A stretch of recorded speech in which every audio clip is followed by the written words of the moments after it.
Bienvenidos y bienvenidas a Sin Fronteras. ¿Quién vive? Gente que no vende patria. Hoy es miércoles 3 de febrero. Bienvenidos y bienvenidas con Luis Enrique Guerrero y con Carlos José Hurtado cuando son las 6 de la mañana con 30 minutos. Sin Fronteras, la revista con William Griggs Vivado en la primerísima 91.7 y 105.3 FM. 6 de la mañana con 35 minutos. Preciosas imágenes nos dejó el lunes con los chavalos regresando a clase. Todo el mundo uniformado. Más tarde recibiendo su mochila. Qué felicidad la de los hipotes, ¿verdad? La merienda escolar. Pero todos los chavalos nítidos con el uniforme que también se los entrega el gobierno. Y estrenando escuela. He visto fotos de escuelas, pero preciosas. ¡Qué barbaridad! Metidas en la montaña. Un sueño hecho realidad. Por Daniel, por cierto. Y fíjate, comparadas con Centroamérica, ¿sabes cuántos niños, niñas y adolescentes quedaron fuera de las escuelas en Honduras? ¿Sabes cuánto? 1.200.000. No pudieron ingresar a ningún ciclo escolar en Honduras. Ahí nomasito, al lado. Aquí andamos buscando a los hipotes para que vayan a la escuela. Se construyen escuelas por todos lados. Nos falta muchísimo, estamos claros. Pero el avance que ha tenido Nicaragua es espectacular. Y esa es una siembra. Los resultados los vamos a tener como sociedad 5 o 10 años plazo y vas a ver, va a ser espectacular. Pero fue hermosísimas imágenes nos dejó ese reinicio de clase. Hay gran preocupación universal porque los niños y las niñas han perdido el año escolar de 2020. Aquí en Nicaragua no fue así y ya tienen perdido 2021 en el Perú, en Colombia, en Brasil, Perú, Colombia, Brasil, Ecuador, México. Esos son los que peor comportamiento han tenido, pues. Argentina ha estado mal, pero ahí va. Con la ventaja que ya le llegó la Sputnik, la vacuna Sputnik. Por cierto, ya hoy anunció Rusia oficialmente que Nicaragua ha aprobado la vacuna oficial. De manera que estamos a punto ya de recibir la Sputnik también y la vacuna de la India. O sea, aquí se avanza en todos los frentes y se planifica en todos los frentes, de lo cual vamos a hablar en la segunda parte. Queremos empezar con nuestro amigo y colega Gustavo Roureño, desde La Habana, Cuba. Él pronosticó hace un año, aquí en Sin Frontera, algunas de las cosas que ocurrieron después. Buenos días, amigos de Nicaragua. Desde La Habana, Cuba, les habla Gustavo Roureño para el programa Sin Fronteras de Radio La Primerísima. El pasado año 2020, más o menos por esta misma fecha, el entonces presidente de Estados Unidos, Donald Trump, dio a conocer desde la ciudad de Orlando, Florida, dos anuncios que se consideraron importantes respecto a su futuro político y a sus desbordadas intenciones presidenciales apuntando hacia el infinito. En aquella ocasión escribíamos y comentábamos desde este mismo lugar. Resultó, sin embargo, insólito el anuncio de que, tras la supuesta victoria que debería obtener en las próximas presidenciales de 2020, volvería a optar por la candidatura en las subsiguientes de 2024. Y añadíamos aquella vez, a modo de comentario, tal pronunciamiento significa ni más ni menos que la actual Constitución deberá ser reformada o enmendada en lo que se refiere a la reelección presidencial, limitada actualmente a 2 mandatos consecutivos. Pues bien, resulta que los delirantes sueños del extravagante magnate se vieron frustrados. Sus rabietas ridículas fueron ignoradas incluso por la Corte Suprema, que se suponía a su favor, y tuvo que culminar ordenando un vandálico asalto al Capitolio, que lejos de facilitarle el camino, le complicó las cosas y lo exhibió ante su país y ante el mundo, junto a sus pandilleros, como un vulgar delincuente incorregible. Ser sometido a juicio político en 2 ocasiones durante su mandato presidencial, como caso único en la larga historia del país imperial, sea cual fuera el resultado, no es como para sentirse ni medianamente orgulloso, y será un pesado fardo para las pretensiones que aún proclama tener en el futuro. En medio de escándalos, juicios, amenazas y sanciones, concluye el periodo trumpista, que ha hecho trizas a Estados Unidos en todos los aspectos. Llegó con 3 millones menos que su rival, y ahora se va con más de 10 millones de votos menos que su adversario. Dijimos hace un año y ahora se confirma. Considerar que ha enfrentado con relativo éxito las numerosas y simultáneas batallas que ha librado, colocando al país en vilo y en medio de varias vorágines simultáneas, puede haberlo impulsado a lanzarse a tan temeraria aventura de imprevisibles consecuencias, tal como se ha comprobado. Y hasta el próximo comentario. Me despido desde La Habana, Cuba, para el programa Sin Fronteras de Radio La Primerísima. Buenos días. Gracias a Gustavo Robreño desde La Habana, Cuba. Qué barbaridad, Bravo. Cómo el que conoce puede hacer semejantes predicciones. Bien, queremos hablar de 2 cosas fundamentales esta mañana. La primera, más bien la segunda será, vamos a hablar del fraude descomunal que está preparando Estados Unidos en las elecciones del 7 de noviembre en Nicaragua. Un fraude descomunal. Vamos a hablar de eso en la segunda parte. Pero yo no quiero dejar pasar este efeméride porque a mí me parece que tenemos que hacerle justicia a un extraordinario ser humano que se llamó Fernando Gordillo, fundador del Frente Sandinista, parte del núcleo fundador del Frente Sandinista, el primer tesorero del Frente Sandinista, Fernando Gordillo. Murió a los 26 años, una maldita enfermedad, y vamos a hablar luego de eso, y quiero leer algunos de sus escritos, algunos de sus poemas, testimonios y algunos rasgos biográficos de Fernando Gordillo. Yo creo que los sandinistas debemos recuperar a los nuestros, así como recuperar a Silvio Mayorga, recuperar a Jorge Navarro, a Francisco Buitrago, al Chele Moreno, a todos nuestros fundadores. O sea, lo que pasa es que como conocimos únicamente a Tomás, ¿verdad? Pero son otros fundadores que hicieron un aporte invaluable. Fíjate que ayer, voy a contar esto rápido, sin decir nombre. Alguien me contó ayer que en determinado frente de guerra, durante la insurrección, pongan cuidado en esto, la Guardia había desatado una ofensiva descomunal sobre la fuerza guerrillera. Y en un momento en que empieza a diezmar a los guerrilleros.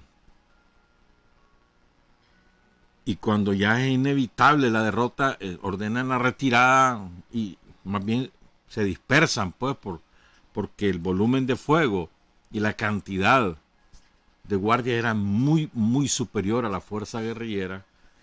Se queda una compañera atrapada. ¿Y sabe lo que hizo la compañera? Ahí vamos a conocer tal vez algún día los detalles. ¿Sabe lo que hizo la compañera? Se ahorcó. Agarró el cincho de donde llevaba las municiones y se colgó de un árbol. Prefirió morir que caer en manos de la Guardia. Eso se llama coraje y también un enorme amor, ¿no? Por la causa por la cual ella luchaba. Así como esos ejemplos hay muchos que pocos conocemos. Hablemos entonces del compañero Fernando Alberto Gordillo Cervantes. Ayer hubiera cumplido 80 años. ¿Te imaginas las cosas que pudo haber hecho este hombre si no ha sido esa maldita enfermedad con la cual nació? Estudió, se bachillerato en el pedagógico, era de una familia acomodada.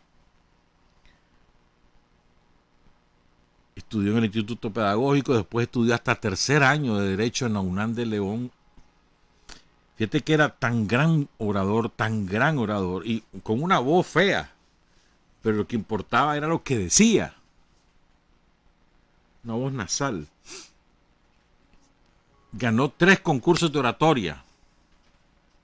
El de Nicaragua, el de Centroamérica y el tercer lugar en México, patrocinado por el Diario Universal de México, que se hizo en Guadalajara.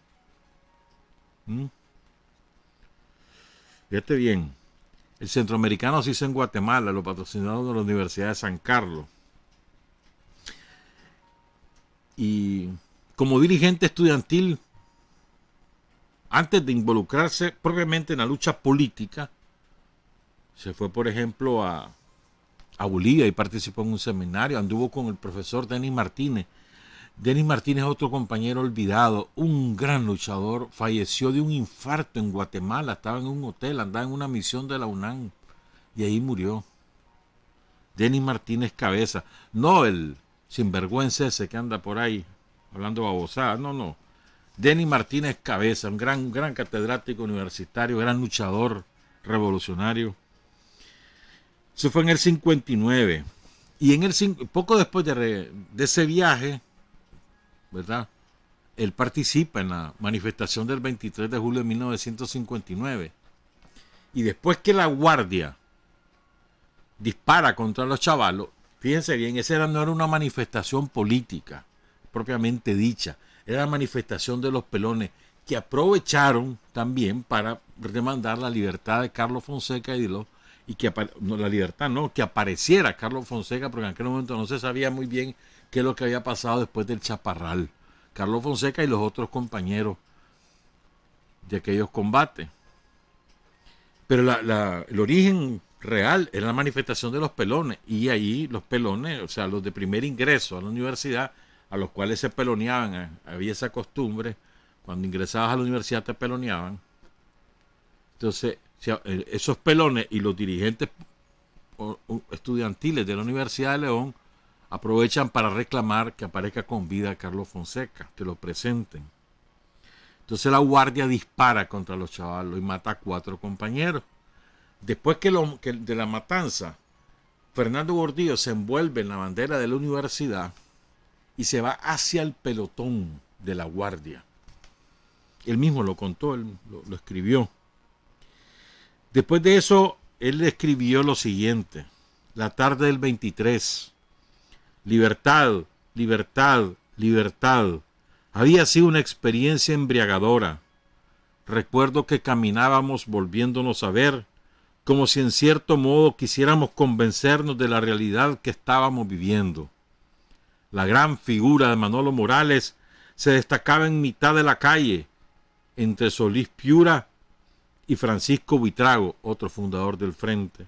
Desde las aceras la gente nos miraba complacida y muchos gritaban con nosotros: libertad, libertad, libertad. Del 23 de julio. El 12 de enero de 1960, Fernando Gordillo da el paso hacia la vida política revolucionaria. Y junto a José Benito Escobar, Germán Pomares, Jorge Navarro, Manolo Morales, Julio Buitrago, Daniel Ortega, que solo tenía 14 años en ese momento. Daniel Ortega, o sea, estamos hablando que Fernando Gordillo le va como 5 años. A ver, 6 o 7 años. Joaquín Solís Piura, Roger Vázquez, también ya fallecido, el Borrego, Orlando Quiñones, el Ronco Turcio, Oscar Turcio, Doris Tijerino, Celín Chible, Jacinto Suárez y otros compañeros, el 12 de enero de 1960 fundan Juventud Patriótica Nicaragüense, uno de los antecedentes del Frente Sandinista. Después fue electo secretario de Cultura del CUN. Antes se conocía el CUN, como hemos dicho otras veces, y no la UNEN, porque el CUN era el órgano ejecutivo de la Unión Nacional de Estudiantes, de la UNEN, pero que se conocía era el CUN, y lo que se disputaba era la presidencia del CUN, no de la UNEN. Y como representante del CUN lo mandan a Irak. Ahí participó en el Congreso de la Unión Internacional de Estudiantes, ¿verdad?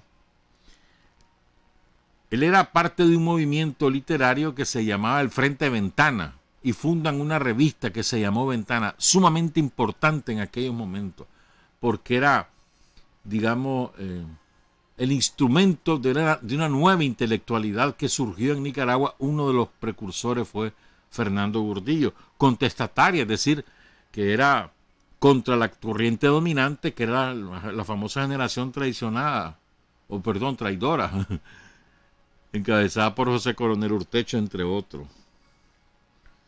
Sigo. Fue profesor de sociología en la Escuela de Ciencias de la Educación e Historia de América en la Escuela de Periodismo de la Facultad de Humanidades de la UNAM. En el número 2 de Ventana, que salió en julio de 1960, Fernando Gordillo escribió lo siguiente: creemos que publicar un poema, un cuento, un ensayo o cualquier cosa es tratar de encontrar nuestra realidad humana y no para contribuir a la felicidad personal de nadie. ¿Existe acaso la felicidad?, se pregunta. Y si acaso existiera, sería un falso fin de la vida, pues estamos claros que el fin verdadero es el deber. El deber que se llame arte o lucha o lo que sea. Al publicar esta revista, creemos estar cumpliendo con una parte de ese deber. La protesta social está en la redención y no en el abandono. La juventud, Fernando Gordillo lo está escribiendo cuando tendría 21 años, o 20 años, si murió 6 años después, 20 años. La juventud, repito, nació para vivir su vida, no para detenerse en el abandono.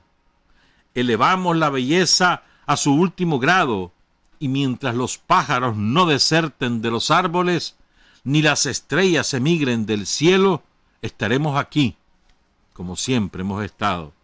Qué cosa más bonita, ¿eh? Fernando Gordillo.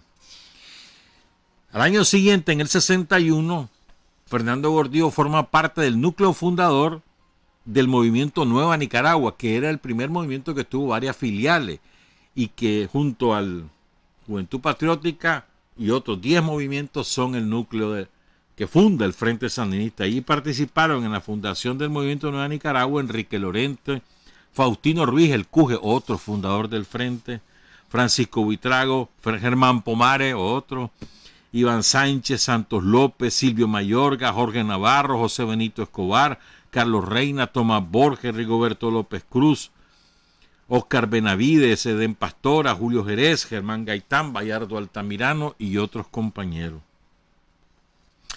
Se puede definir, como decía Jorge Eduardo Ariano, y hay algunos que han hecho un esfuerzo para escribir sobre la vida de Fernando Gordillo. Se le puede considerar a Gordillo el paradigma de la izquierda, del intelectual de izquierda de Nicaragua. Fue el más serio de los intelectuales revolucionarios de aquella generación, el más serio. Piense bien, no el único. Y esperen un momentito que estoy buscando una frase que tengo aquí precisamente sobre eso. Aquí está.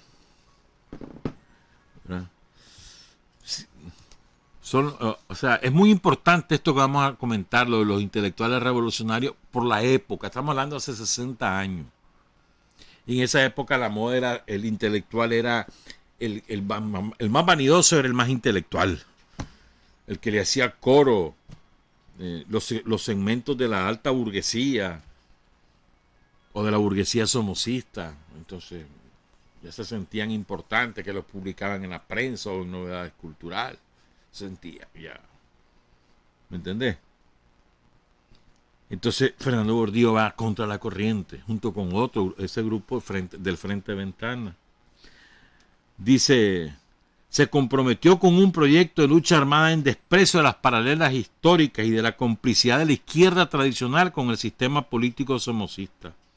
Para Gordillo, la literatura debía tener un compromiso político, a diferencia de la generación tradicional que consideraba de mal gusto y sin calidad literaria esa, tal cosa, ya que la literatura no tenía por qué contaminarse con política. Esto fue una vieja discusión que duró todos los años 60 y gran parte de los 70, porque es una tendencia de la cultura burguesa, ¿no? O sea, arte es una cosa y el política es otra. El artista no tiene por qué meterse con la política, el intelectual no tiene, el pintor, el no sé qué, no hay que mezclar las cosas, decía la burguesía, porque le tenía miedo al poder de un intelectual revolucionario. Fue de los pocos intelectuales orgánicos que pudo elaborar un pensamiento de izquierda, y repito, murió a los 26 años. Es un ejemplo del intelectual revolucionario comprometido con su pueblo. Hay una famosa pieza oratoria de Fernando Gordillo, quizás como su testamento político, que fue en 1965. Él hizo un homenaje al impulsor, al artífice de la autonomía universitaria, el doctor Mariano Fiallo Gil, que se enfrentó a la dictadura desde las ideas y se atrincheró con todo el movimiento estudiantil hasta conseguir la autonomía universitaria, ¿verdad? Él mismo decía, pues, la influencia que había tenido Mariano Fiallo Gil en toda la generación estudiantil de la época.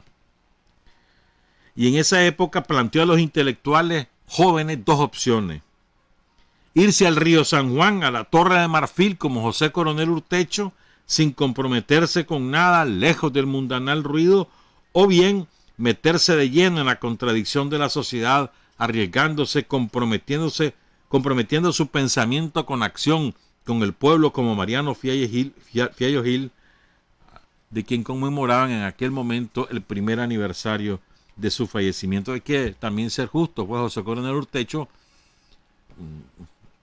navegó en todas las aguas políticas, pero al final de su vida fue consecuente y rectificó, se identificó con la causa de la revolución. Hay que reconocerlo, pues. Pero en un momento bien triste de los escritos de Coronel Urtecho. Tuvo una estrecha amistad con Carlos Fonseca y con Silvio Mayorga, muy estrecha. Tanto que, ya te digo, pues, tesorero del frente. Qué clase de confianza la que tenían en él, ¿verdad? Y Carlos Fonseca, al regreso de Moscú, cuando él escribe su folletito, un nicaragüense en Moscú, le entregó una copia y le escribe: quiero decirle a mi compañero Fernando Gordillo que en este librito intento relatar que en la Unión Soviética pude observar con alegría los resultados de un pueblo que lucha con abnegación y fe, ¿verdad? Este hombre, Fernando Gordillo, es parte de lo que se llama la generación de la autonomía. Hay algunos que mejor ni menciono, que eran miembros de eso. No los voy a mencionar, que fueron parte de esa generación. Escribió también poesía dedicada a la mujer y al amor, entre los que destacan Laurel de la India, en el que describe a la mujer amada como el infinito sin azul celeste. También Oh bellas, tiernas, finas damas. Ahí aborda el efecto implacable del tiempo en el cuerpo humano.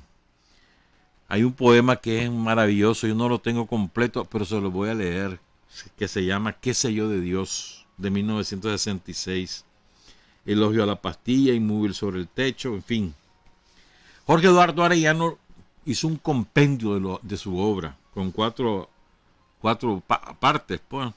El precio de una patria, sus poemas, son otros los que miran las estrellas, sus cuentos, actitudes poéticas y narrativas, su crítica literaria, el orden y la liberación, sus ensayos políticos, y al pie de la letra reseñas de distintos eventos culturales, y también, al final, la crónica sobre la masacre del 23 de julio.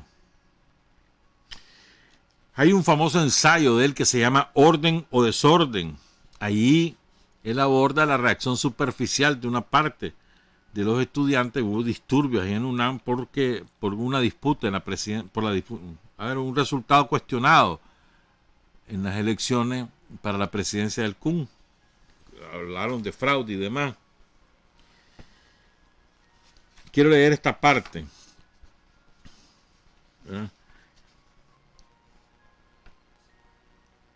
Cuando a mediados de los años 60 un sector de la izquierda nacional negaba la existencia de la ideología revolucionaria de Sandino, Fernando Gordillo le salió al frente con un par de lúcidos artículos demostrando lo que ya era un consumado teórico del recién nacido FSLN.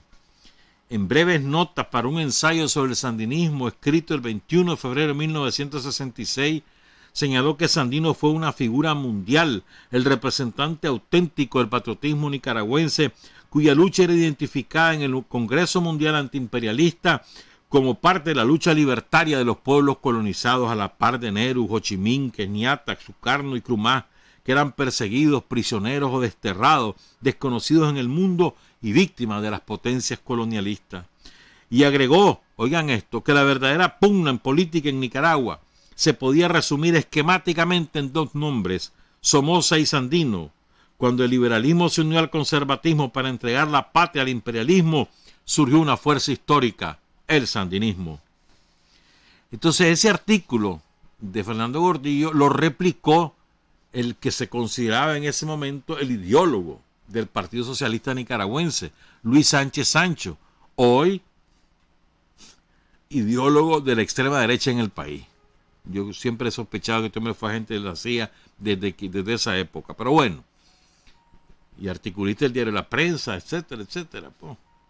Luis Sánchez publicó un artículo contra Gordillo y descalificando a Sandino. Entonces Fernando Gordillo le responde en marzo con otro artículo. El sandinismo no es una bandera de trapo. Reivindica la vigencia de los postulados de Sandino, puesto que la realidad que originó su lucha estaba intacta. La persistencia mundial del antiimperialismo debido al carácter mundial del imperialismo. El somocismo como la expresión del imperialismo en Nicaragua. Y el sandinismo como su contrapartida antiimperialista.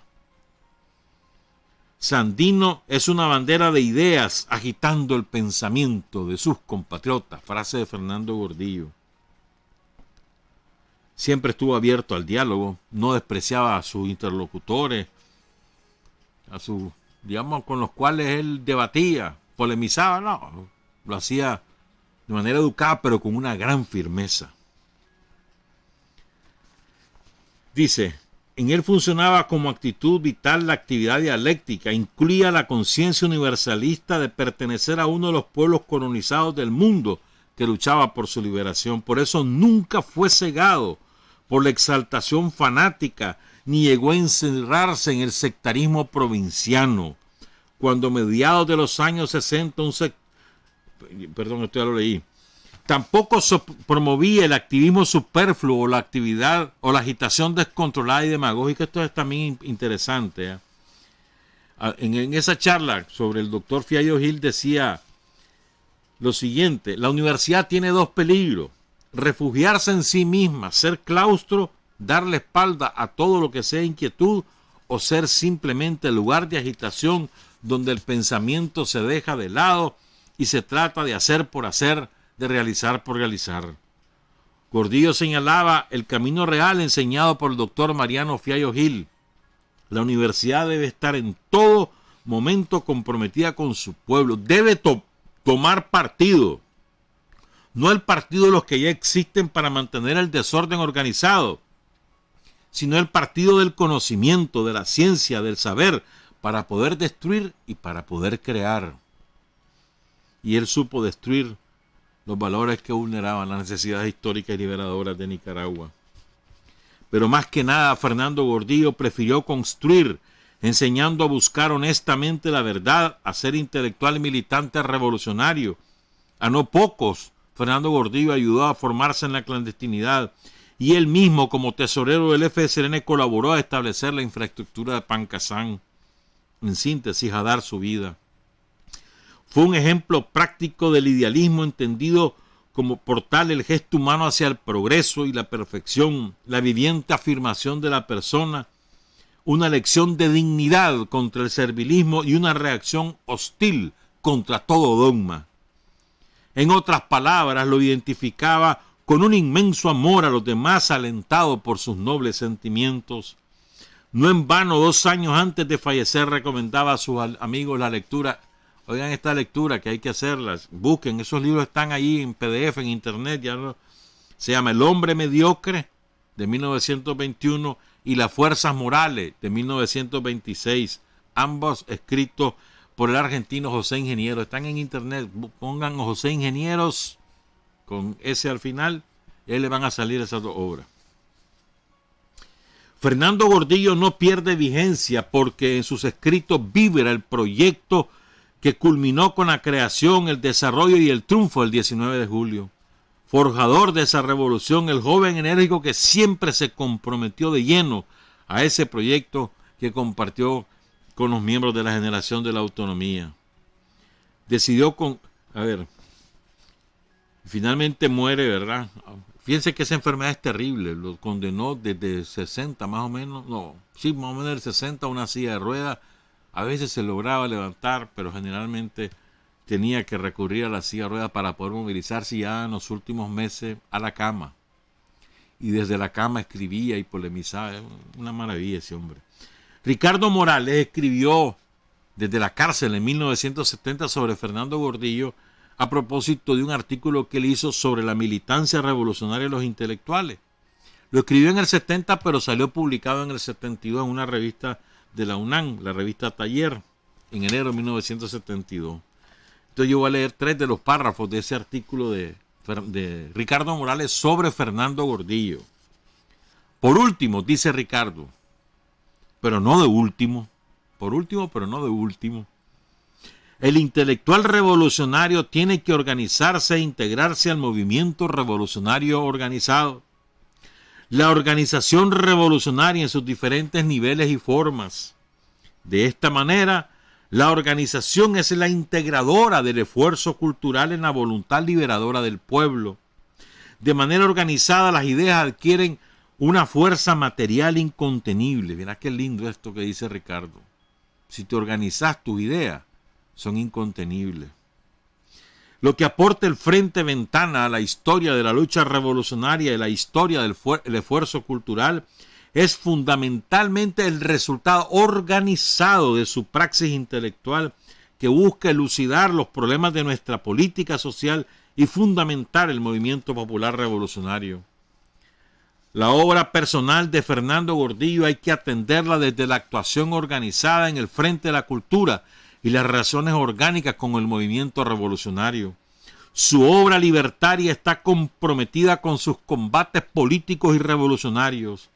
Que la inmadurez de las fuerzas revolucionarias y sus relaciones con una distinta concepción política de la lucha revolucionaria no haya sabido estructurar la obra de Ventana en un proyecto global que a un periodo de ajuste y de reorganización revolucionaria correspondiera a un periodo de desorientación y atomización en el frente intelectual, no hacen sino evidenciar la necesidad de desarrollar la línea trazada por este intelectual Fernando Gordillo y Ventana y llevar a la organización de los intelectuales en el movimiento revolucionario a nuevos niveles. Esto, que es una necesidad, es también una posibilidad ahora que el Frente Sandinista de Liberación Nacional se ha consolidado y su capacidad organizativa y su línea estratégica revolucionaria han sido establecidas a través de su rica experiencia científicamente esclarecida. Esto es la garantía para desarrollar a fondo la línea del Frente Ventana y oponerla a la línea seguida por la generación traicionada que como actitud y pensamiento, ideología y política solo desaparecerá cuando desaparezca la burguesía y las relaciones sociales que le dan sustento. Eso decía Ricardo Morales sobre Fernando Gordillo. Te repito, Fernando Gordillo, el paradigma del intelectual revolucionario. Una vieja antigua frase que dice lo siguiente, que es de Gramsci, uno de los más notables pensadores y luchadores revolucionarios de la historia, al nivel de Lenin, al nivel de Marx, al nivel de Fidel, al nivel de muchos, pues Gramsci, que murió en la cárcel.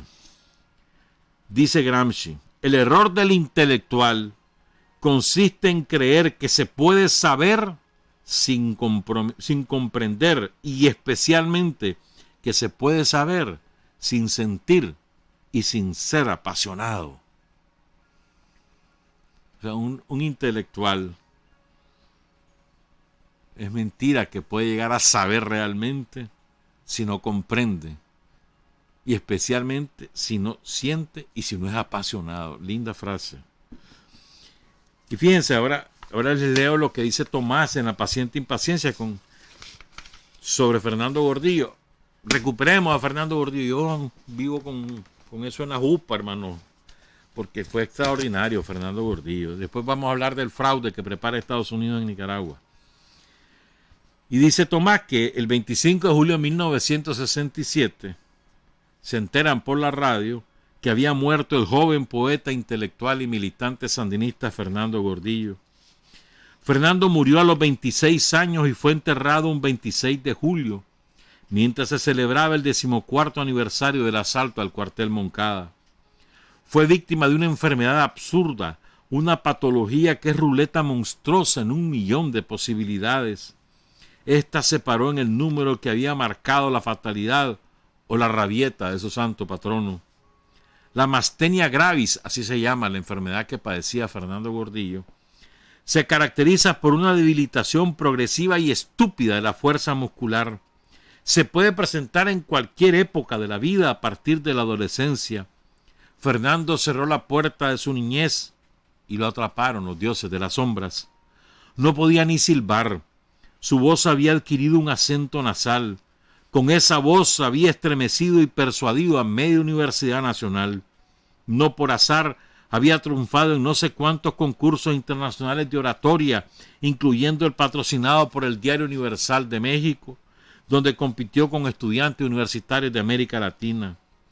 En los músculos del tronco aparece la disnea. En la etapa final, el enfermo ya no puede levantar los brazos. Los casos agudos, como el de Fernando Gordillo, van acompañados de complicaciones respiratorias que conducen con rapidez a la muerte. El único tratamiento es el reposo. Fernando murió sosteniendo a duras penas el teléfono mientras hablaba con la mujer que más significación tuvo en su vida, Michelle Nachlis. Esta muchacha llegó a tener un gran prestigio y es una excelente poeta, dice Tomás. Ella, sin embargo, y así se lo señaló en su momento Carlos Fonseca, se lo dijo a Michelle, no estuvo a la altura del cariño y respeto ganado con sus gestos políticos. Durante el gobierno sandinista fue responsable implacable de la censura contra el diario La Prensa y jefe de migración. Ahora es parte del Opus Dei y adversaria del FSLN. Gordillo fue cofundador de la revista Ventana, que vio la luz durante 4 años. En febrero de 1960 apareció la proclama del Frente Ventana, firmada por Fernando Gordillo, Sergio Ramírez y Alfonso Robles. Voy a leer esta proclama porque estoy seguro que salió de la mano de Fernando Gordillo por el lenguaje que ocupa, la poesía. Pensando que Dios no ha bajado al barrio de los pescadores ni a la choza de Juan Pedro y la oscuridad de la mina no le permite ver el pecho de los silicosos, creemos que no es de nuestro interés saber si Dios ha bajado o no en Harlem. Es una pedrada contra los poetas de la generación traicionada. No nos creemos en un exilio. Sabemos que estamos en un campo de batalla y lo menos que podemos desear es que nuestro machete corte. No desesperamos del presente. No llenamos nuestras vidas con el vacío. El clamor de nuestro pueblo golpea nuestros corazones y pretendemos ser su campanario. Sabemos que los frijoles son más importantes que los chicles. La gente que se cansa de beber whisky podemos encontrarla en Dakota, New Jersey o Broadway. Entre nosotros, de lo único que podemos cansarnos es de beber pinol. Claro que sí, estamos de acuerdo. No estamos de acuerdo con la gente de nuestro tiempo. No será nuestro canto para la belleza de las niñas cuyos padres gastan en ella el sueldo de 10 sirvientes, ni para el éxito de los hombres que creen que el dinero es el triunfo, ni para la virtud de aquellos que piensan que la oración es el bien. Sabemos que es necesario destruir, queremos destruir, pero la destrucción de la semilla que se pudre para producir una nueva planta.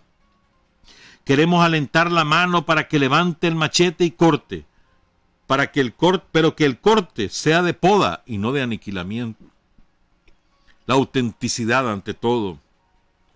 La autenticidad ante todas las cosas. Una úlcera es más importante que un diamante. Creemos que la poesía es la voz del pueblo. Mientras haya un hombre que desespere de hambre, desesperarse por el confort sale sobrando. La protesta social está en la redención y no en el abandono. La poesía es mollejón de afilamiento, no despeñadero de desesperanza.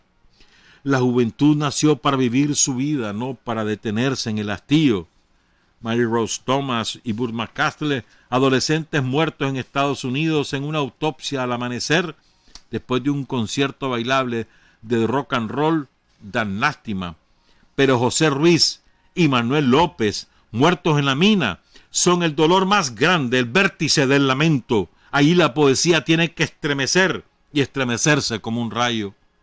Nuestro tiempo, el tiempo de Nicaragua, no está sobresaturado de mecanismos exactos ni de superestructuras mecánicas que no dan lugar para acomodar al espíritu.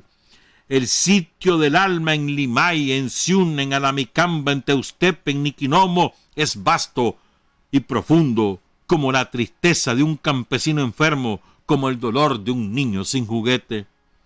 Un avión pasando es menos desesperante que un hombre pasando con un pan al hombro. Un millonario aburrido y sus hijos enternecidos en las carreteras por tanta cosa exacta es menos sentimental que una mujer dando luz en la calle. Y los hijos de esa mujer no protestarán de su época de miseria, le heredarán a sus hijos si en nosotros persiste el abandono. Por eso, y por todo lo demás que queda sin decir, nosotros, campanario de los estómagos vaciados, limo para la huella de los que vienen, no de los que regresan, invocamos a Dios para que descienda en Ciuna, en Bonanza y en el barrio de pescadores, y si baja en Harlem, en Estados Unidos, que no pase por nosotros dejándonos la cera de sus chicles masticados. También Dios será entonces made in USA. Proclamamos la poesía del desamparado, no la de la desesperanza, la canción por el misquito muerto, no el responso por nuestros propios huesos, la traición a los hombres en la fábrica, las minas y la hacienda, no la traición de nosotros mismos. Elevamos la belleza hasta su último grado, y mientras los pájaros no deserten de los árboles, ni las estrellas emigren del cielo, estaremos aquí, como siempre hemos estado. No somos la generación traicionada, somos la generación que no debe traicionar a Nicaragua. Cuando murió Fernando Gordillo, cuenta Tomás, Carlos Fonseca ordenó por correo que el Frente Sandinista se hiciera presente en sus funerales con las banderas del Frente Sandinista y del FER. Y así ocurrió. Y termina Tomás con el famoso poema, el maravilloso poema Adivinanza de Fernando Gordillo, escrito en 1956 en homenaje a Rigoberto López Pérez. Se llama Adivinanza. 2 muertos. Uno a la vista de todos, en el corazón de nadie. Otro a la vista de nadie, en el corazón de todos. Qué cosa más linda, ¿verdad? También ese año, en el 56, a propósito del centenario de la batalla de San Jacinto, escribe el poema Andrés, tu pie eres mi esperanza. Ha pasado un siglo y ya lo ves, todo lo mismo. Pudo más el oro que la sangre. Toda tu tierra, Andrés. Desde los lagos al Coco, desde el Cabo hasta el San Juan, es una sola lágrima donde la patria llora.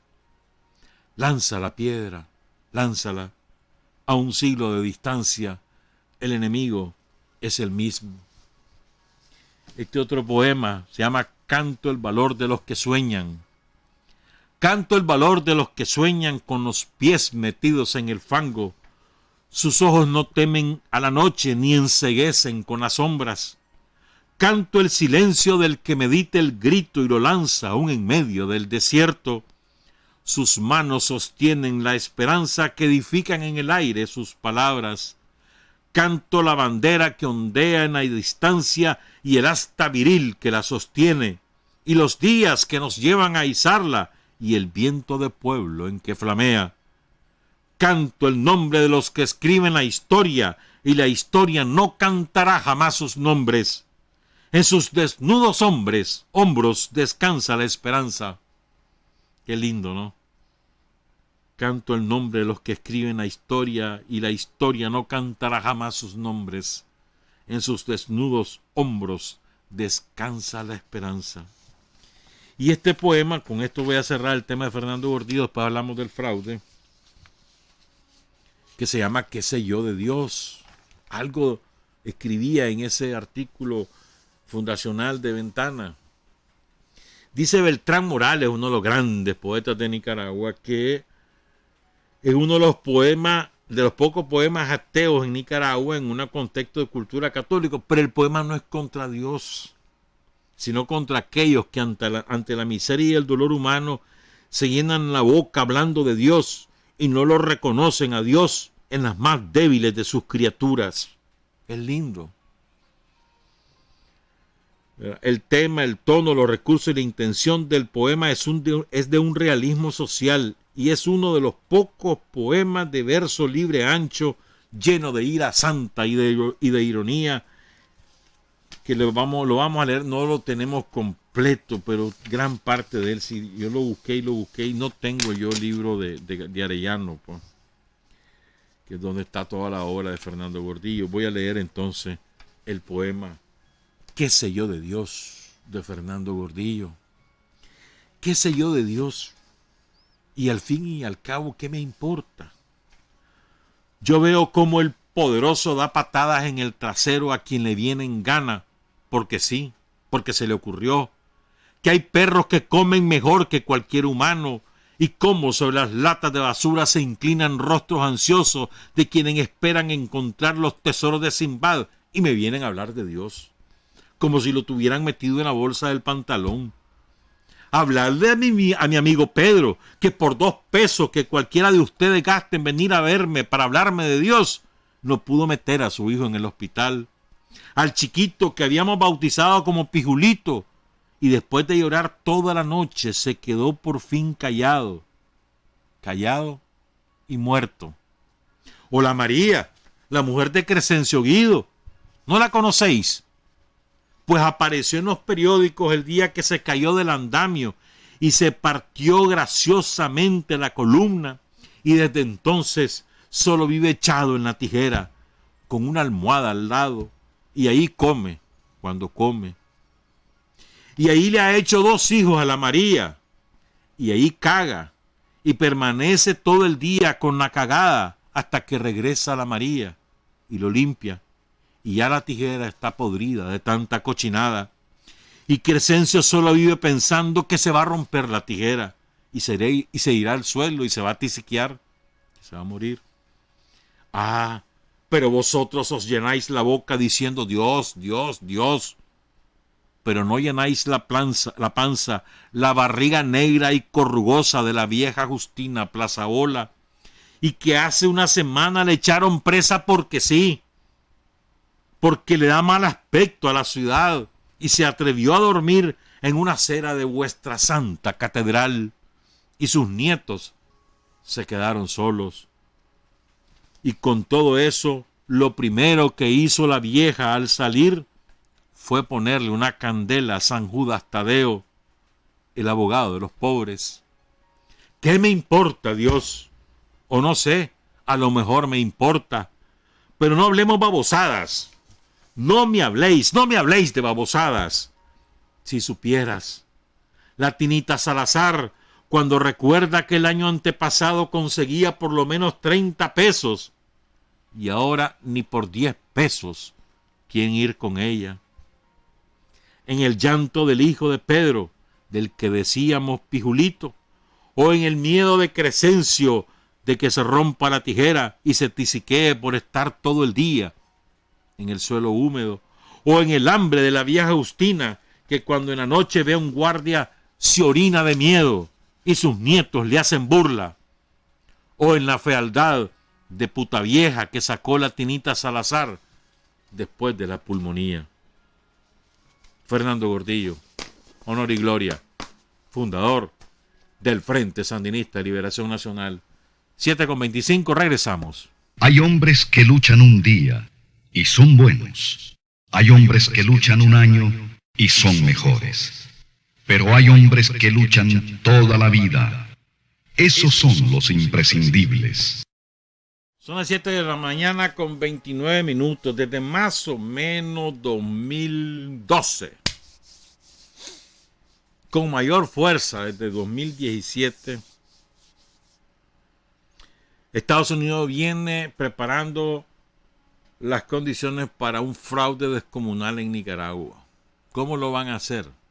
Deslegitimando el triunfo del Frente Sandinista. Esa es una manera de hacer un fraude.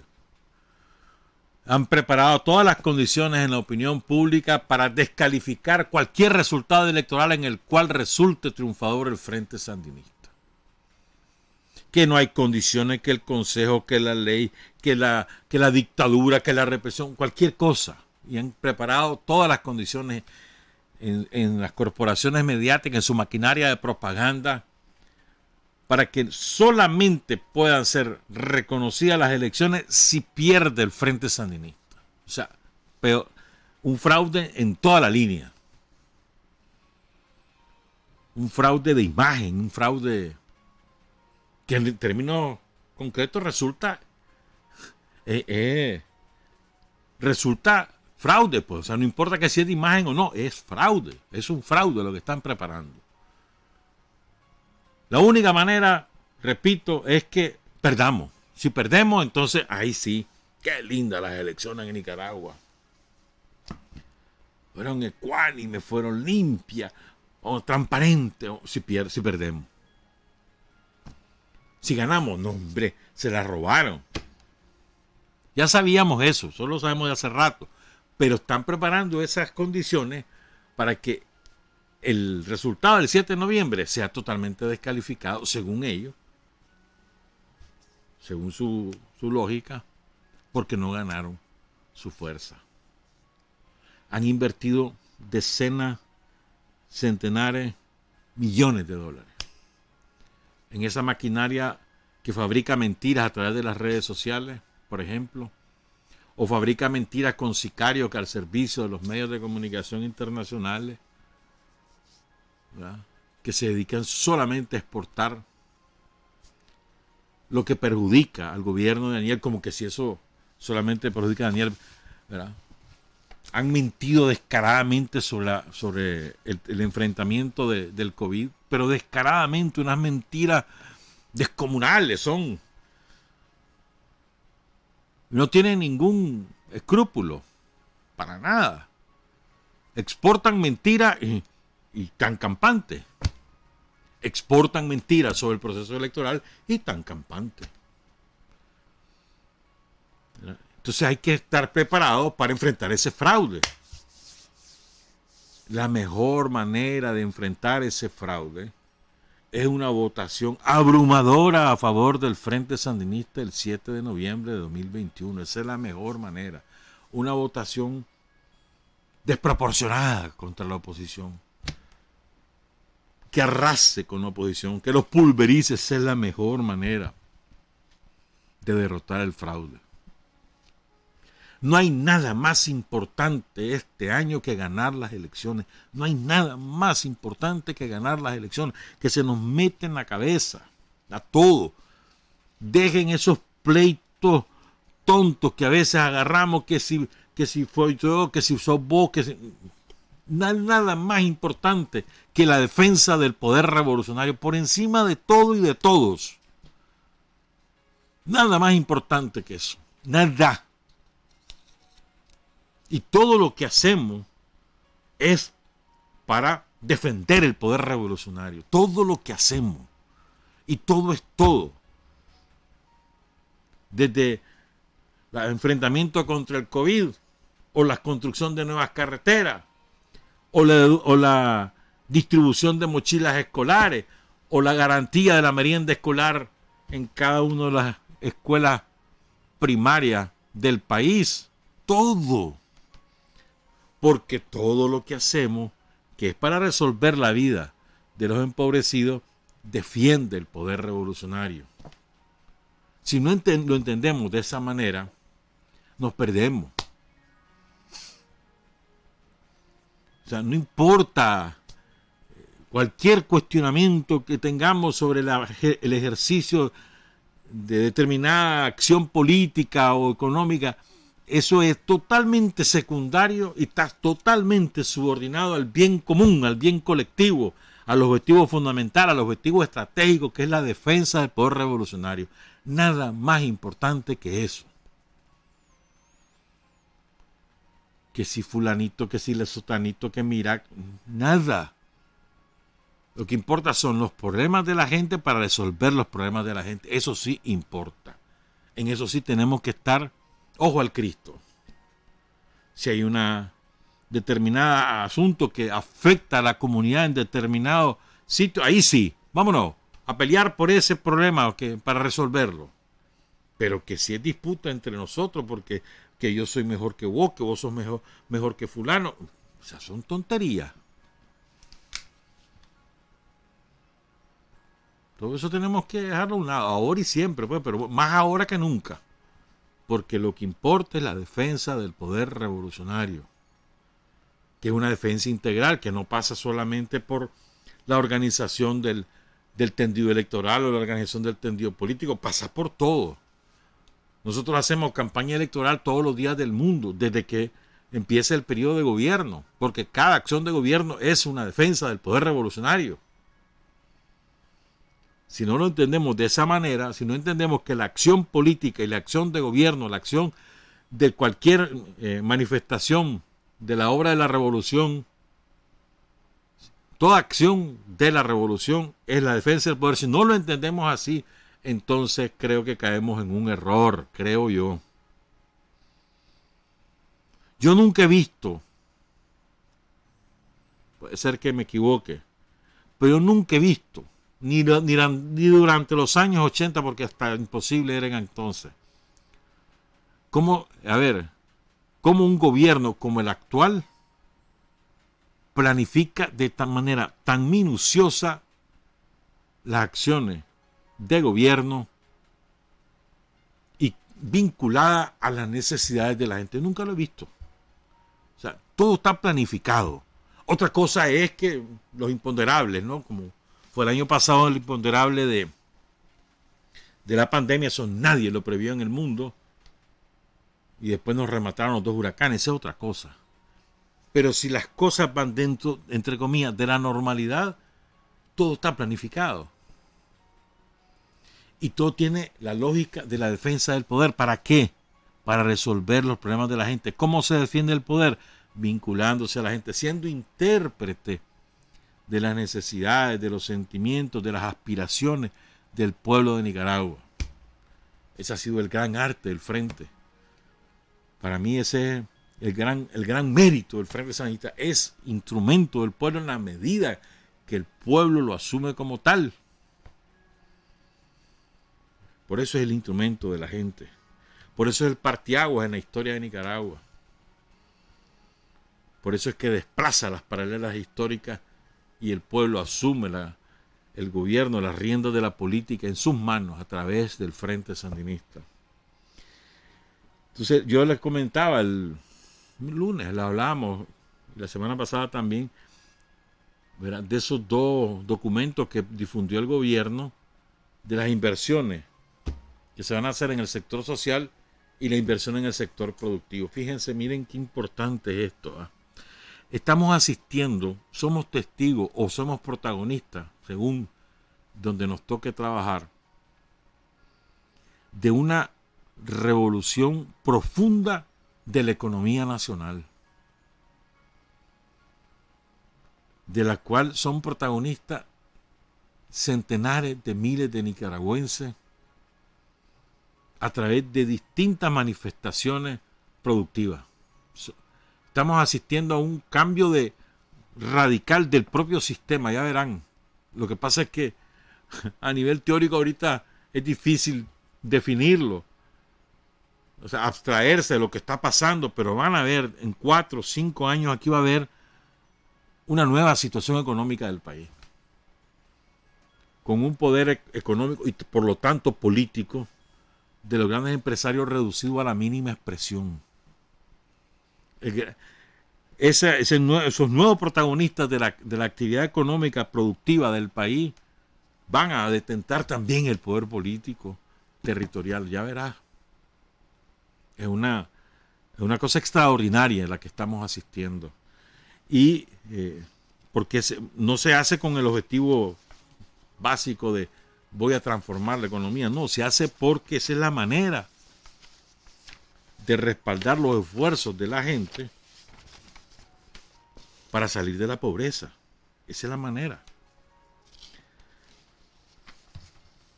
Microcréditos previstos para este año, $59 millones. Eso se dice rápido, ¿verdad? 160,000 pequeños negocios lo van a recibir. 59 millones de dólares. Es una inyección a la actividad económica circulante. Eso se va dando vuelta y termina dinamizando la economía territorial, comunitaria. 90,000 bonos tecnológicos. Vamos a explicar qué es esto. Cada uno vale $2,000. Se capitaliza al campesino, al productor. Se le dice, mira, aquí te doy semillas, te doy instrumentos de labranza. Te doy también hasta herramientas. Hasta tanques de agua, lo que sea, lo que necesites, aquí te doy, ¿ve? Para que puedas trabajar y salir adelante. Te capitalizo. Y no pagas un centavo. Te capitalizo. Vámonos, anda a producir. Salí adelante, yo te ayudo. Salí adelante. Es que mira, no sé cómo manejar. Yo te doy la asistencia. Dale. Empújela. Aquí está. Quita el técnico. Y le vamos a llevar a capacitación. Y le vamos a llevar a que tenga intercambio de experiencia con otros que van teniendo éxito. Y usted va para adelante. Y que los chavalos, no se preocupen, que los chavales tienen escuela. Gratis. Y que mira que si me enfermo, no se preocupe, que ahí tiene el hospital. Gratis. De lo que se enferme, gratis. Pero usted aquí tiene para que trabaje. Mujer y varón. El jefe de familia o la jefa de familia. Que machete, que lima, que piocha, que botadiule, que aquí está, ¿ves? Según la actividad a la que se dedica la persona. Estamos hablando que a través del MEFCA y otros instrumentos se le van a dar acompañamiento a 320,600 personas que producen granos básicos, hortalizas, frutas, plátano, cacao, café, para mejorar sus índices productivos. Y por lo tanto, si vos mejoras su índice, la gente tiene más recursos propios para ir saliendo de la pobreza. Después se va a trabajar con ganado bovino, con ganado porcino, con ganado, con aves, con peces. Se anda regando por todos lados plantas medicinales. Se fomenta la apicultura, es decir, los panales de abejas, la miel, el bambú, el marango, las cabras. Entonces, aquí en el sector agropecuario van a entregar 176,375 bonos de semillas y materiales, granos básicos, hortalizas y frutas. 1,835 manzanas para la producción de 37,200 quintales de semillas certificadas. Ahí estaba viendo unos videos que me mandó Yanis Tiguerino de cómo la gente, cómo le ha dado resultado a la semilla que les distribuyó el gobierno en finales de diciembre y en enero para la siembra de frijoles, y los plantíos están salvajes, las plantas enormes. Eso va a dar una cosecha de frijoles probablemente récord en Apante. Entonces, ¿por qué leo esta parte? O sea, lo que quiero decir es que ¿cuál es el esfuerzo? No solamente es, o sea, tiene 3 sentidos en mi opinión. De esa manera le ayudamos a la gente a que salga adelante, progrese y deje de ser empobrecida. Esa es una. La otra, de esa manera la sociedad en su conjunto recibe un beneficio, porque hay mayor producción de todo. Somos autosostenibles en muchas cosas, sobre todo en la comida típica, básica de los nicaragüenses. Aquí producimos todo lo que comemos. La tortilla, el gallo pinto, huevo, y carne de pollo, carne de cerdo, carne de res, para el que la pueda comprar, leche. Aquí lo producimos, no necesitamos importar, aquí lo producimos. Segundo. Y tercero, con eso defendemos el poder de la gente, el poder político de la gente, el poder revolucionario. Son los tres. Tres pájaros en un solo tiro. ¿De qué manera crees vos que la gente se va a identificar con Daniel y las propuestas de Daniel si no es desde la práctica? ¿No? Es decir, no es a través del papelito, del discurso, no, es a través de la práctica. Que la gente vea, constate, mira. ¿Cuál es el gran problema que tenemos? Somos nosotros. Tenemos que ir a sembrar y a cosechar. Sembrar semilla de ideología, cosechar decisión política. Tenemos que fortalecer esa acción como lo estamos haciendo en distintos territorios y tenemos que fortalecerlo, sobre todo en el sector juvenil. Estamos hablando de 1.200.000, 1.400.000 de muchachos y de muchachas menores de 21, 22 años que van a ser los decisivos para que ganemos abrumadoramente el 7 de noviembre. ¿Cómo hacemos? Ya es el chavalero, todas las oportunidades que tiene hoy, chavalero, para estudiar, para emprender su negocio. ¿Cuál es nuestra gran dificultad? El empleo formal, que es una dificultad del capitalismo subdesarrollado, incluso hasta el capitalismo desarrollado. Ya les está pasando lo mismo. El trabajo asalariado. En cambio, el trabajo, el emprendimiento propio, el negocio propio, eso es lo que tiene mejores posibilidades de desarrollo en las circunstancias de Nicaragua. Negocio familiar, pequeña empresa, microempresa. Pero, o sea, el objetivo, mira, hermano, tenemos que salir de la pobreza. ¿Cómo salimos de la pobreza? A ver cómo le hacemos. Mira, la gente tiene que comer, la gente tiene que curarse, la gente tiene que educarse, la gente tiene que comunicarse. Entonces, vamos construyendo capacidades. Por ejemplo, decime vos, ¿qué país ha progresado sin energía eléctrica? Decime vos, ¿qué familia puede progresar realmente sin energía eléctrica? No hay manera, en las circunstancias actuales no hay manera. Esa es una inversión fundamental para el desarrollo del país. No solamente es una reivindicación de un derecho confiscado por el capitalismo, sino también es imprescindible para desarrollar la economía del país. La energía eléctrica no solo es la reivindicación de un derecho familiar, sino también es un derecho de la patria, que le ha sido confiscado por el capitalismo, que no se puede desarrollar. Es como las carreteras. Otra cosa es que el baboso de Pancho Madrigal crea de que la carretera es por negocio, es a caballo, man. O sea, ¿qué país logra desarrollarse sin vías de comunicación adecuadas? ¿Qué país? Díganme. Son dos inversiones fundamentales, energía eléctrica, vías de comunicación, se llama ferrocarril, se llama líneas de... Si tuviéramos eso de vía para navegar, o aviones, si tuviéramos muchos aeropuertos, lo que sea, pues, o las carreteras. No hay nada más importante en infraestructura que eso. Y claro, eso, la carretera necesita el puente, necesita el vado, necesita la alcantarilla, lo que sea, pues. Pregúntenle a la gente cuál es su principal demanda muchas veces, que nos hagan el camino, que nos reparen el camino, que nos reparen la carretera. Así que es así, pues.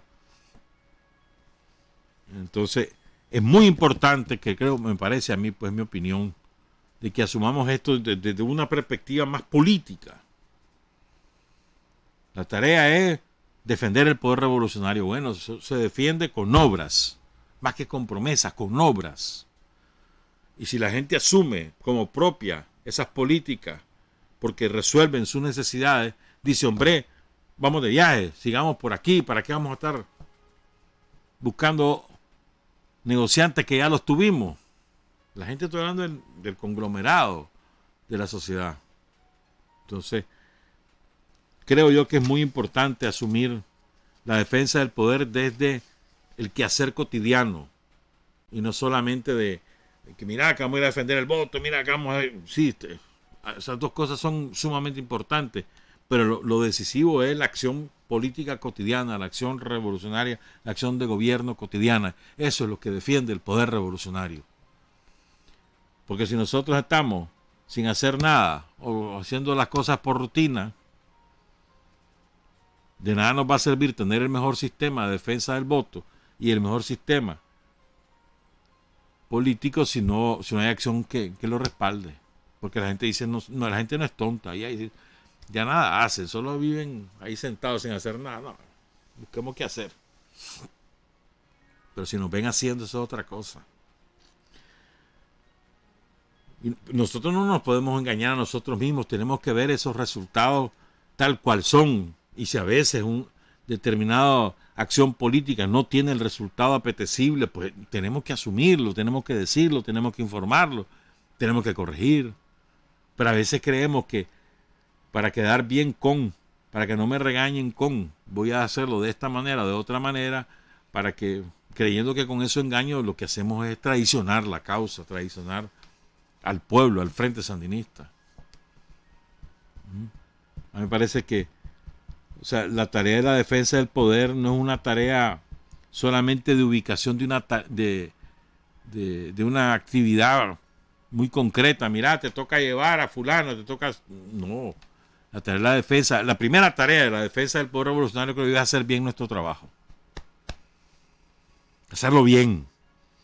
Como describía René Núñez en aquel documento, parte del cual le leímos hace ya unas 10 días por ahí. Con mística, es decir, preocupándonos por hacer lo mejor posible, por dedicar el mayor tiempo posible a que las cosas salgan bien y por preocuparnos también que el conjunto de las cosas vaya bien y no solo que yo hago. Que el conjunto vaya bien, no solo que yo hago.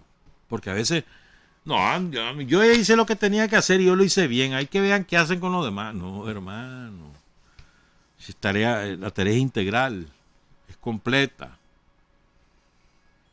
Entonces yo creo, así como el gobierno, y en eso quien ha ocupado un papel fundamental en la planificación es Rosario Murillo. Que Rosario vive al detalle en cada uno de los planes, hermano. Entonces, así como el gobierno ha planificado al detalle las cosas, con esos propósitos políticos, productivos, ideológicos también y culturales, con esos propósitos, nosotros también tenemos que hacer lo propio a nuestro nivel. Y a veces nosotros somos los que fallamos, a veces que nosotros no somos lo suficientemente responsables para asumir esa tarea, como dice René, con mística y con responsabilidad. Pegar a gritos, viva Daniel, o escribir en las redes sociales a cada rato, yo soy sandinista y que viva Daniel, no me importa. Sí, lo escribí en las redes sociales a cada rato, pero a la hora no haces nada. Hay muchos que somos así. Y cuando nos toca cumplir lo que tenemos que hacer, con total displicencia, sin pasión, entonces ahí están los resultados después. Creo yo, pues. A mí me parece que es muy, muy importante, pues. Asumamos como propia la tarea de la defensa del poder, primero ejerciendo a plenitud, a cabalidad nuestras funciones, con mística, con responsabilidad. Y mística significa, veamos también por la marcha del conjunto de las cosas. Y no nos perdamos en pleitos babosos, en señalamientos dundos. Lo más importante es la defensa del poder revolucionario y todo lo que hagamos va dirigido a esa defensa. que culmina el 7 de noviembre y al día siguiente volvemos a comenzar. El 7 de noviembre. La mejor manera de desmontar la estrategia del fraude electoral que nos ha montado Estados Unidos es una masiva votación acompañada de un masivo respaldo al Frente Sandinista de Liberación Nacional y al rumbo de la revolución. Voy a cerrar con esto. Desde el Ayote supimos de este compañero que en una comunidad, por aquí tengo ese nombre, el nombre de esa comunidad se llama la comunidad del Yan, en la comarca de Nahuahuas, en el municipio de Ayote. Es en en el extremo nororiental del Ayote, ahí queda esta comarca, y parte de esa comarca es la comunidad del Yan. De ahí es este compañero, y él elaboró una composición para las elecciones y habla del voto por Daniel, y también habla del alcalde de Ayote, Erasmo Reyes, a quien conocemos y saludamos. Escuchemos esta canción, pónganle mente. Se acercan las elecciones del año 2021, preparados a votar en la 2 menos en la 1. En estas votaciones tenemos que estar presentes porque hay que darle el voto a nuestro presidente. A los otros partiditos le callaremos la voz cuando toditos votemos solo en la casilla 2. Habrán más carreteras, escuela y beneficio, y el que quiera su casa se le hará con edificio. Por eso en las votaciones tenemos que estar presentes porque hay que darle el voto a nuestro presidente. A los otros partiditos le callaremos la voz cuando toditos votemos solo en la casilla 2. Lo bajamos para Ayote, hay que empujar los bueyes porque hay que darle el voto al alcalde Erasmo Reyes. Es que don Erasmo Reyes es hombre de inteligencia y él tiene contacto con la mera presidencia. El que tiene su tienda, ahí tiene su despache. Queremos la carretera del Ayote al Remache. Por eso en las votaciones tenemos que estar presentes y el que la puede hacer es solo nuestro presidente. A los otros partiditos le callaremos la voz cuando toditos votemos solo en la casilla 2. Soy el compositor de Silva, nací cerca de San Miguel. Los invito a darle el voto al comandante Daniel. Habrán más carreteras con desvío. También hay que darle el voto a doña Chayo Murillo. Por eso en las votaciones tenemos que estar presentes porque hay que darle el voto a nuestro presidente. A los otros partiditos le callaremos la voz cuando toditos votemos solo en la casilla 2. Nahuahuas, comunidad del Yan, municipio de Ayote. Trabajar, avanzar, combatir, vencer, patria y libertad. Revolución es sentido del momento histórico. Es cambiar todo lo que debe ser cambiado. Es igualdad y libertad plenas. Es ser tratado y tratar a los demás como seres humanos. Es emanciparnos por nosotros mismos y con nuestros propios esfuerzos. Es desafiar poderosas fuerzas dominantes dentro y fuera del ámbito social y nacional. Es defender valores en los que se cree al precio de cualquier sacrificio. Es modestia, desinterés, altruismo, solidaridad y heroísmo. Es no mentir jamás ni violar principios éticos. Es convicción profunda de que no existe fuerza en el mundo capaz de aplastar la fuerza de la verdad y las ideas. Revolución es unidad, es independencia, es luchar por nuestro sueño de justicia para Cuba y para el mundo, que es la base de nuestro patriotismo, nuestro socialismo y nuestro internacionalismo.